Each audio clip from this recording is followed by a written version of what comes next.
RSS वालों को जो जिंदगी भर चड्डी पहनकर 90 साल के बाद पैंट पहन रहे हैं, इनको अब तकलीफ हो रही है। अब टीवी के चैनल पर बीजेपी के लोग बैठकर अल्लाह के रसूल सल्लल्लाहु अलैहि वसल्लम की शान में गुस्ताखी कर रहे हैं।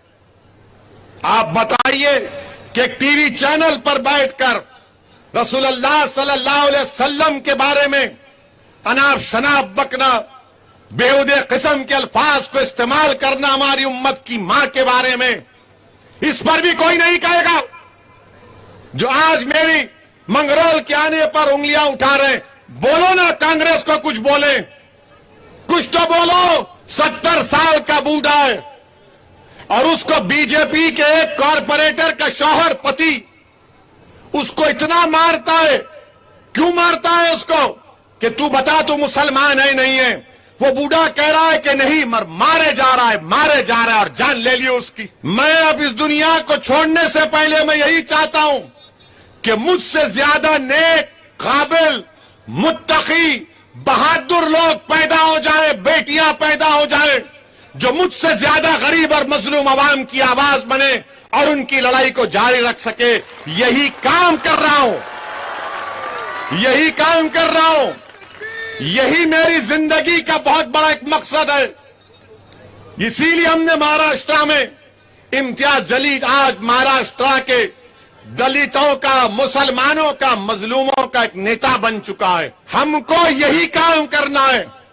अगर यही सोचते बैठेंगे कि सेकुलरिज्म का क्या होगा, सेकुलरिज्म क्या है? सेकुलरिज्म एक जनाजा बन चुका है आज की तारीख में, और मुसलमानों से कहा जा रहा है नहीं, तुम्हारा काम है जनाजे को उठा के चलो। अरे मैं कब तक उठा के चलूंगा इसको? 60 साल से तो मैं ही उठा रहा हूं उस जनाजे को। अब तुम ले जाओ इस जनाजे को। अब मैं नहीं उठाने वाला है सेकुलरिज्म के जनाजे को। कौन सा सेकुलरिज्म है बताओ? क्या आपने नहीं देखा कि मध्य प्रदेश में एक जैन साहब है, 70 साल का बूढ़ा है, 70 साल का बूढ़ा है, और उसको बीजेपी के एक कॉरपोरेटर का शौहर पति उसको इतना मारता है। क्यों मारता है उसको? कि तू बता, तू मुसलमान है नहीं है? वो बूढ़ा कह रहा है कि नहीं, मारे जा रहा है, मारे जा रहा है, और जान ले ली उसकी।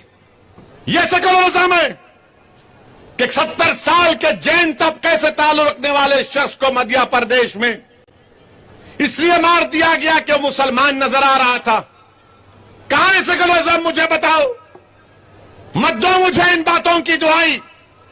हकीकत को मैं जानता हूं, और हकीकत यही है कि सेंधवा में, खरगोन में घरों को तोड़ दिया गया। दिल्ली देश की राजधानी है, गरीबों के घरों को तोड़ दिया गया बगैर नोटिस के।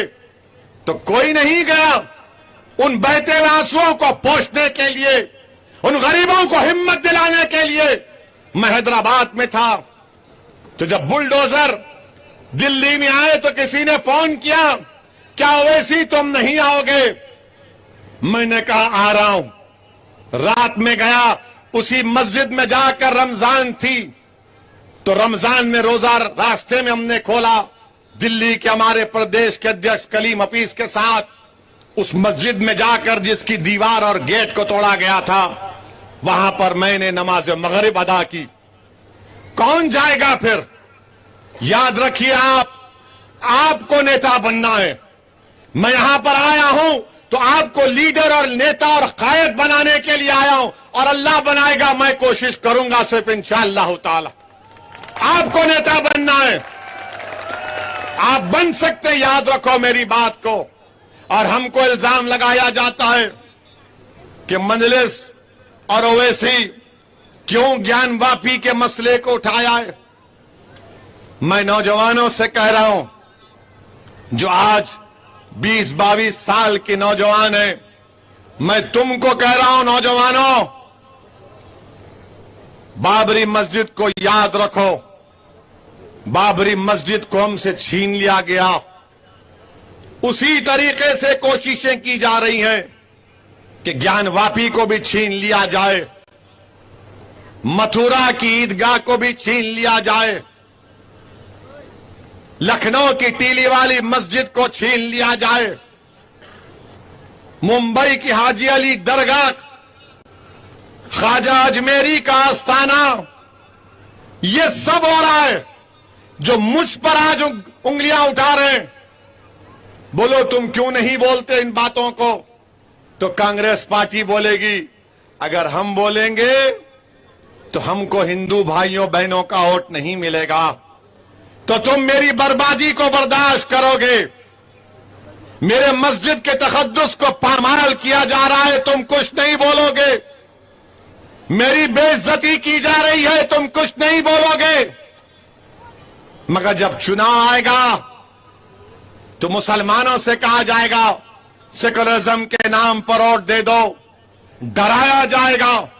मगर हम बीजेपी से भी कहना चाह रहे हैं, आरएसएस से भी कहना चाह रहे हैं, हम एक बाबरी मस्जिद को खो चुके हैं, अब दूसरी मस्जिद को हरगिज नहीं खोने देंगे इंशाअल्लाह ताला। हम नहीं खोएंगे, क्योंकि पार्लियामेंट का कानून है कि जो 15 अगस्त 47 को जो मंदिर मस्जिद थी वही रहेगी। और देश के प्रधानमंत्री को भी हम बता रहे हैं, मोदी जी 91 के कानून को मानिए और आपके इन लोगों से कहिए जो कोर्ट को जा रहे हैं उनका इख्तियार जरूर है, मगर देश का माहौल अगर कोई खराब कर रहा है तो आप ही की आइडियोलॉजी के लोग दौड़ दौड़ कर रहे हैं। अब तो हद ही हो गई कि हलाल पर, हलाल गोश्त पर मुसलमानों को के ताल्लुक से कहा गया कि हलाल गोश्त खतरा, हिजाब खतरा, दाढ़ी खतरा, टोपी खतरा, पैजामा खतरा, ट्रिपल तलाक गलत, मस्जिद गलत, अज़ान से खतरा। अब टीवी के चैनल पर बीजेपी के लोग बैठकर अल्लाह के रसूल सल्लल्लाहु अलैहि वसल्लम की शान में गुस्ताखी कर रहे हैं। आप बताइए कि टीवी चैनल पर बैठकर रसूलुल्लाह सल्लल्लाहु अलैहि वसल्लम के बारे में अनाप शनाप बकना, बेहुदे किस्म के अल्फाज को इस्तेमाल करना हमारी उम्मत की मां के बारे में, इस पर भी कोई नहीं कहेगा। जो आज मेरी मंगरोल के आने पर उंगलियां उठा रहे हैं, बोलो ना, कांग्रेस को कुछ बोले, कुछ तो बोलो। तो नहीं बोलेंगे, मगर ये अल्लाह का करम है कि अल्लाह के रसूल सल्लल्लाहु अलैहि वसल्लम के खिलाफ किसी ने नाप शनाप बका, तो अल्लाह का लाख लाख करम है कि अल्लाह ने इस गुनाहगार को मौका दिया कि मैं आका की शान में अगर कोई बोलता है तो उसके खिलाफ बोल रहा हूं। और यही मेरे लिए, मुझे यकीन है कि मैंने जो चंद अल्फाज अपनी गुनाहगार जबान से अदा किए, मुझे यकीन है कि अल्लाह इसको कबूल करेगा। मेरे अजीज दोस्तों और बुजुर्गों, और हम मोदी जी से ये बताना चाह रहे हैं कि मोदी जी, आपने पार्लियामेंट में कहा था कि 1200 साल की गुलामी के बाद आज सत्ता मिली है। मोदी जी, ये आपको हिस्ट्री कौन सिखाता है? 1200 साल की गुलामी, अशोका का दौर क्या था मोदी जी आपके लिए? मोदी जी ये भी तो बता दीजिए कि अशोका का जो पोता था उसको किसने मारा था? और आरएसएस वालों ये बता दो, ये पुष्यमित्रा संघा आपका क्या रिश्तेदार था जिसने बौद्ध मजहब के तमाम 30,000 इमारतों को निस्तो नाबूद कर दिया? मोदी जी, भारत की तारीख 1200 साल की गुलामी नहीं, भारत की गुलामी अंग्रेजों की 200 साल की थी। और भारत की तारीख शुरू होती 65,000 साल पहले। मैंने कल मुंबई में कहा तो दिन भर आरएसएस वालों को जो जिंदगी भर चड्डी पहनकर 90 साल के बाद पैंट पहन रहे हैं, इनको अब तकलीफ हो रही है। अब बोल रही है कहां से लाया ये? अरे कहां से लाया नहीं था, शाम में तुम पढ़ते नहीं हो। 65,000 साल पहले भारत, माने ये जो बर्रे सगीर का इलाका है, 65,000 साल पहले यहां पर अफ्रीका से लोग आए थे। B J P R S S کیا بولتی؟ یہ مغل آئے تھے، مسلمان آئے تھے، آکرمن کرے، فلا کرے، عبادت گاہ کو توڑے۔ 65,000 سال پہلے افریقہ سے لوگ آئے تھے، اور اس کے بعد بھارت میں جو لوگ آئے کہاں سے آئے؟ 65,000 سال پہلے افریقہ سے آئے، اور پھر 45,000 سال پہلے وسطی ایشیا سے آئے، سینٹرل ایشیا سے۔ پھر اس کے بعد 30,000 سال پہلے ایسٹ ایشیا سے آئے تھے، اور چوتھی مرتبہ آئے تھے سینٹرل ایشیا سے۔ تو آر ایس ایس والوں سنو میری بات کو غور سے، تم کو رات میں نیند نہیں آئے گی۔ یہ جو سینٹرل ایشیا سے آئے تھے ان کو آرین بولتے۔ تو گجرات میں اگر کوئی پکا بھارتی ہے، جو پہلا اگر کوئی گجراتی ہے گجرات میں، وہ آدیواسی ہے۔ مودی صاحب یا وہ صابر بھائی بھی نہیں ہے، سمجھے نا؟ آدیواسی پہلے ہیں، پھر ڈریویڈین ہے، اس کے بعد ہم سب ہیں۔ تو یہ لوگ نہیں بولیں گے میرے سالی مغل؟ ارے تاریخ پہلے کی بھی ہے نا۔ اور دلت بھائی جانتے ہیں کہ B J P R S S بولتی ہے کہ مسلمانوں کی وجہ سے یہ انٹچبلٹی چھوت اچھوت شروع ہوا نہیں۔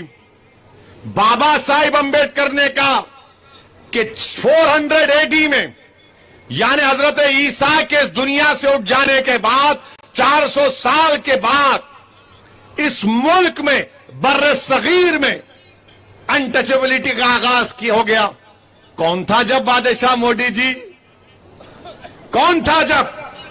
تو اسی لیے میرے عزیز دوستوں اور بزرگوں، ہم کو اپنی شناخت کو برقرار رکھنا ہے، اپنے تہذیب کی حفاظت کرنا ہے، اور ہمت اور حوصلے سے کرنا ہے۔ ہم ضرور صبر کریں گے مگر پیٹھ نہیں دکھائیں گے، ہم ضرور کمر کسیں گے مگر حوصلوں کو پست ہونے نہیں دیں گے، ہم ظالموں سے نہیں ڈریں گے، ہم اللہ سے ڈرتے تھے اور اللہ سے ڈرتے رہیں گے۔ جب ہم صبر کریں گے، کمر بستہ ہو جائیں گے اور اللہ سے ڈرتے رہیں گے تو یقیناً کامیابی آپ کے قدم کو چومے گی۔ یہی چند گزارشات میں آپ کے سامنے عرض کرنے آیا ہوں، پہلی مرتبہ آیا ہوں، اور انشاءاللہ تعالی پھر آؤں گا، آتا رہوں گا۔ میں آپ کی محبت پر قربان ہو چکا ہوں، میں آپ کی شفقت پر قربان ہو چکا ہوں، میں آپ کو سلام کرتا ہوں۔